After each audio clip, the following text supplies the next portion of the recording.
I am in Montreal at the moment and it is so humid. It's not even that hot, but I'm so hot. I'm hot. It is well hot. I'm so sweaty, so I apologise if I get real shiny during this, guys. I'm going to try and not sweat too much, but aside from that, we're going to have a nice video today. I put a story up on my Instagram just to say, like, what questions you guys got for me? What you want to know? And you sent me a load in. I've actually written them down because I don't like sitting on my phone whilst I'm doing videos. I prefer pen and paper. Call me old school. Call me Amish. Out here in Amish, smoking big doinks in Amish. Big old doinks. We're just going to jump straight in, guys, because otherwise I'll just yap for ages, and these are always longer videos. So, let's go for it. Let's go for that. Have you ever tried multi-day water fasts? The answer is no. I think fasting as a whole is pretty overrated. Like, if you just sleep a normal, 8-hour day, have a bit of a late breakfast, you can do a 16-hour fast by accident. I know they talk about autophagy and all that stuff that happens where they're replacing dead cells, but there's so many different things you can do that actually generate those processes that it's yeah, if you take fasting in isolation, maybe it looks really good, but to be honest, I think it is probably really overrated and somewhat pointless. I'm sure the odd fast every now and again is good for you, but yeah, I ain't fasting really ever. You know, the odd one where I just have eaten a late breakfast, and I'm definitely not doing a multi-day water fast, fuck that. Is it unoptimal to only train heavy singles, and why? Yes, it would be unoptimal to only train heavy singles, not because heavy singles are necessarily bad, but you need a varied training stimulus, right? As a rule of thumb, your training generally is going to yo-yo between higher volume, lower volume.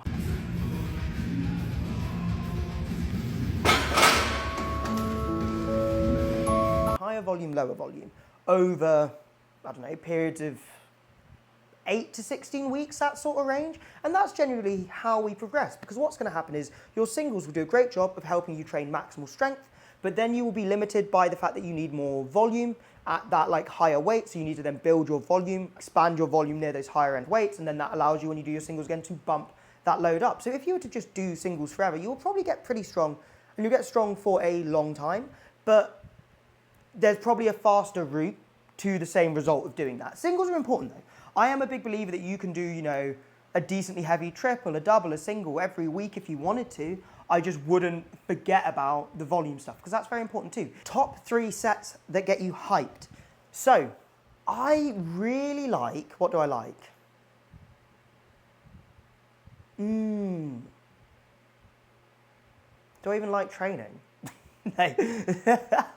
No, I think the things that get me really hyped are assault bike work. If I'm doing a glycolytic workout on the assault bike, I can get myself pretty hyped because I'll be blasting Rag Attack or some old school dance tunes. I will get into that. I really enjoy doing a heavy power clean. A heavy power clean feels sick, so good. And I think speed squats, as I've got older, I disliked heavy, not even older, just as I got stronger, I think. I've disliked heavy squats more and more because they suck. But what I've done over time is I've just reduced, I'm no knee sleeve now.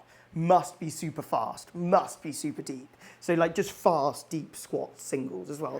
That's the 3 I would say, I think. What do you think is the best grappling martial art? Now, I'm probably not someone to answer this because I'm a fucking strength and conditioning coach, but I have done martial arts for a very long time. I'm in my 7th year now. I'm going to be coming up into my 8th year of doing martial arts. I've done sort of MMA, jiu-jitsu, Muay Thai, all of that.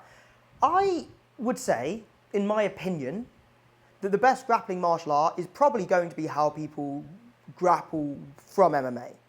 Jiu-jitsu is great, but you put yourselves in positions all the time where you're going to get punched in the face, and moves don't necessarily work. And a lot of people in jiu-jitsu lack wrestling. Most dangerous animal on this planet. A violent creature filled with hateful thoughts and a lust for blood. So jiu-jitsu has a bit it lacks, I suppose.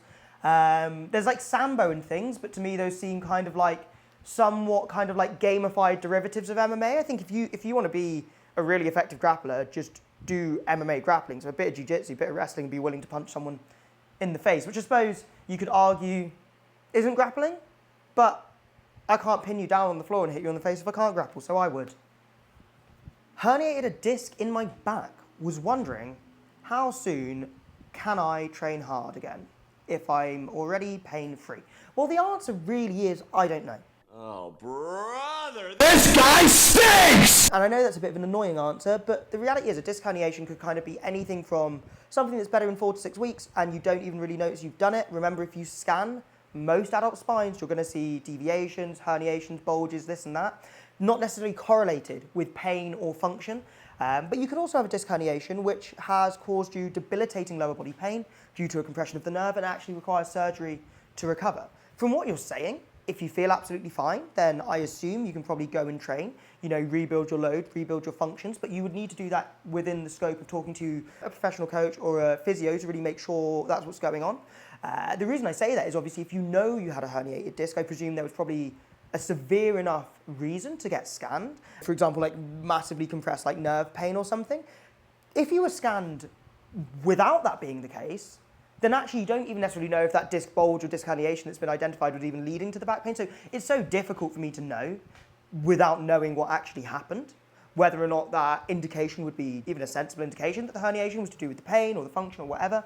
It really is dependent on what happened. From the fact that I'm assuming you got scanned to know this, I'm assuming it was actually quite bad. So I'd say you need to progress that properly with a physio or a coach. However, if you kind of got a scan just because your back was a bit sore and they identified a herniation, that might be entirely unrelated to your back. And I would just say crack on and train if you feel good. But I can't give you a direct answer without more. So you're going to have to go and do the extra research or contact someone you can work with. I mean, you can always come work with our team.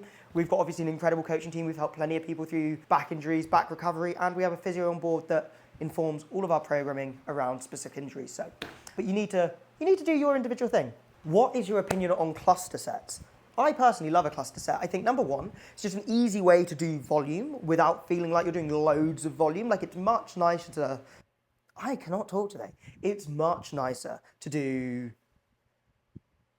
3 15-second break, 3 20-second break, 3, than it is to do 9. Like 9 on a squat is horrible. Cluster set, brilliant. Love a cluster set. And it's just a great way to build volume. You can also use them to build strength as well. Like it's much easier to push yourself close to failure because maximal strength is kind of like, yes, you need to be doing maximal loads to get used to that, but you also just need to be getting close to failure. If you can say do what your double weight would be in a cluster set for a triple, you're going to get more total exposure towards that end range.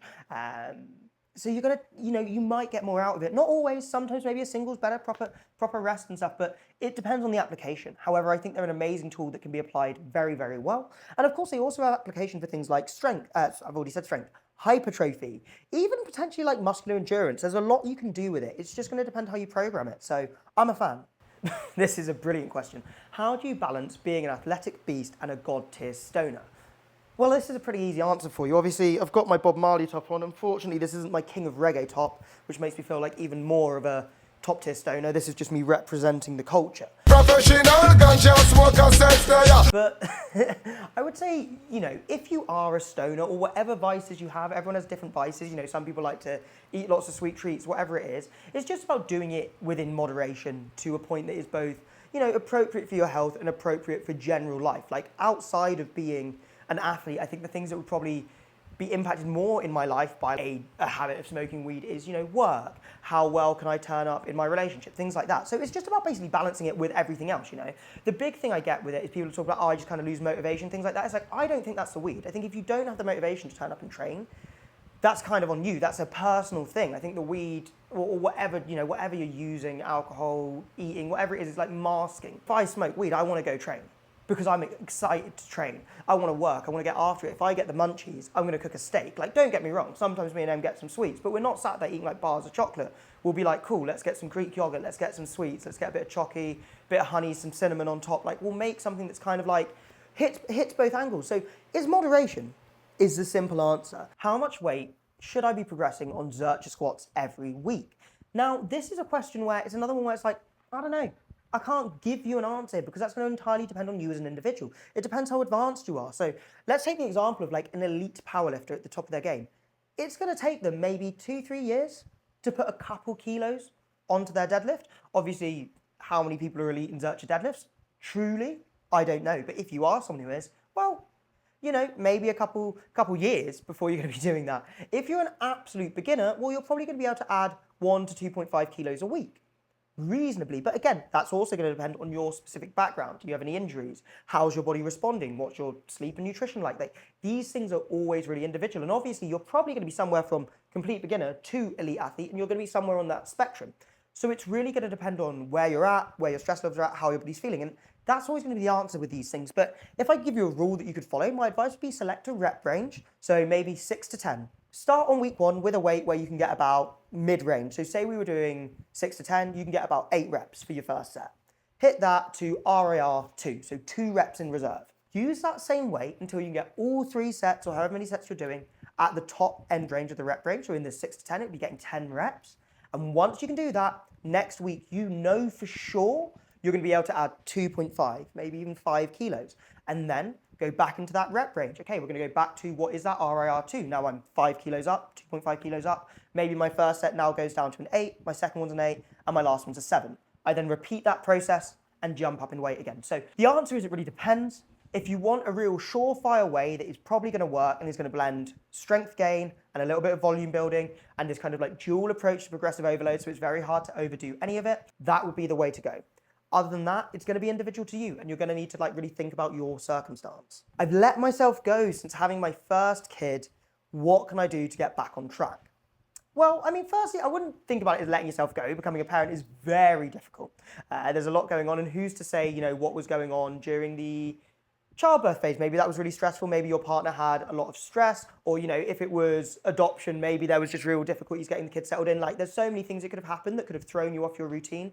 So try not to think of it as letting yourself go, but obviously routines have slipped. So how can we get things back on track? Number one bit of advice I would say is the goal would be to just build a consistent routine that's realistic. So the 3 things we know we really need to tackle is lifestyle. If you've got a new kid, sleep is always going to be taking a big hit. So accept that one, get to sleep when you can, but we're going to be thinking about reducing stress where we can, some meditation, walks in nature, spending time with the family. Obviously, you've got a new kid, you want to do that. And eating well to the best of your ability. High protein diet, fruit and veg, consistent meals, good hydration. And then we want to get you back to training. And I would say what we want to do is ideally, we want to hit, a minimum of about 3 hours a week between strength training and cardio.